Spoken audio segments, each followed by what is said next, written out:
Maralinga, once a place of horrors. Now we're seeing it with our own eyes. Got our new mate Robin looking after us today on our Maralinga tour.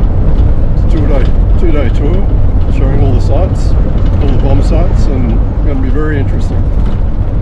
This is where Len Liddell first picked the site to have Maralinga Village here, and because he put a bore down and he hit potable water, he said, right, we got water on site, we got plenty of trees around here for the men and everything, for shade, so he said this is where we'll build the village. The Brits exploded 7 atomic bombs from 1956 to 63. Evidence? What evidence? If you picked this up here and took that plinth away, you would not know an atomic bomb's been here. The reason why it's like this now is because you look where our bus is there, and you look at the flat ground in front of the bus.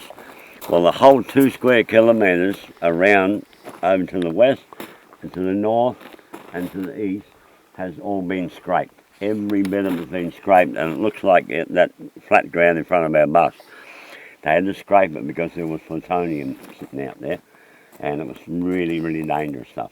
400,000 cubic metres of plutonium dirt buried in there, 45 feet deep with 26 feet of clean fill sitting over the top of it. That plutonium dirt is dangerous for the next 24,500 years. So we've actually got a high level nuclear waste dump sitting in that big hole there. And that hole is 3 times the size of the MCG football field. So it's actually a big, big pit in there. Really big. $100 million clean-up, but even the wildlife is slow to return. So when they put 400,000 tonnes of cubic dirt into that big burial pit, there's 400,000 cubic metres of dirt left over they couldn't put back in. So then they decided to revegetate the area, and they put a metre of clean fill over the top of all the scraped ground. And that's why you see this here now. When they fill a scraper up with 30 tonne in the bowl of the scraper, they throw a little container of native seeds in the bowl, and when you dump her out, the native seeds will be spread. This was the future bomb site that was going to go off in 1958, October 1958. All these lines show how tethered balloons anchored airborne bombs. This is exactly the style of bomb that Taranaki was.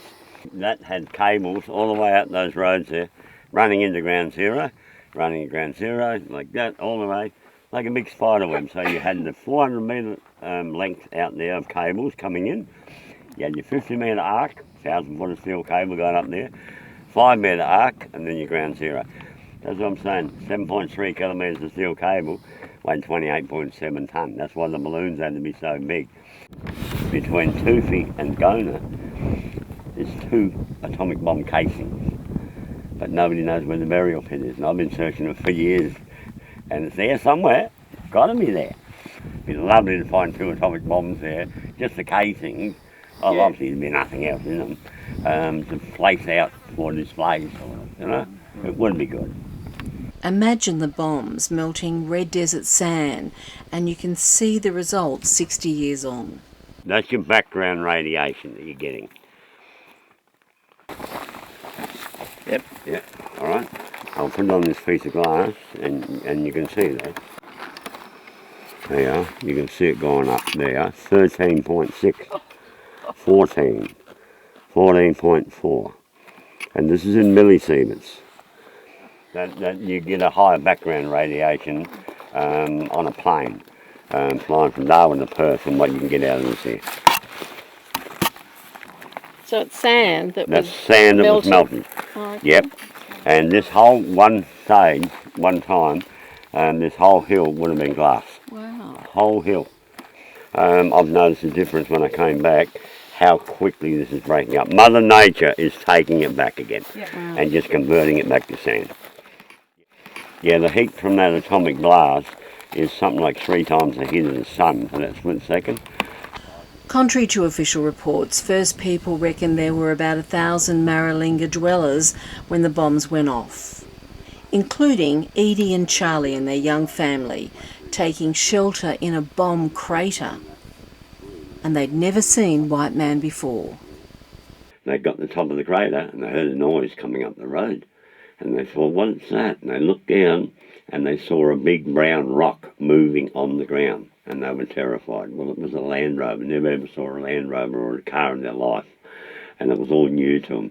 So they hid behind the crater itself and they peeped around the corner looking at this brown rock. And they could see when the brown rock had moved it closer, there were two mumble in there, two devil. Well, they were two scientists decked out in their white suit with their air mask on them and things like that. Now, Edie passed away in 2006 from old age.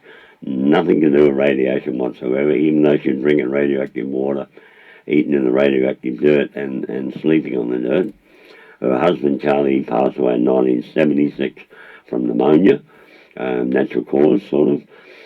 But they had more children and grandchildren, and every child and grandchild always had something wrong with them. It was either a physical disability or a mental disability.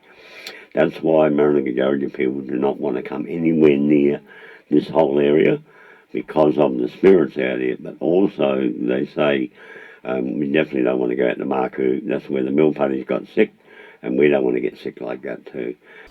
It's amazing what we let the Brits do on our own soil, even if it is the back of beyond.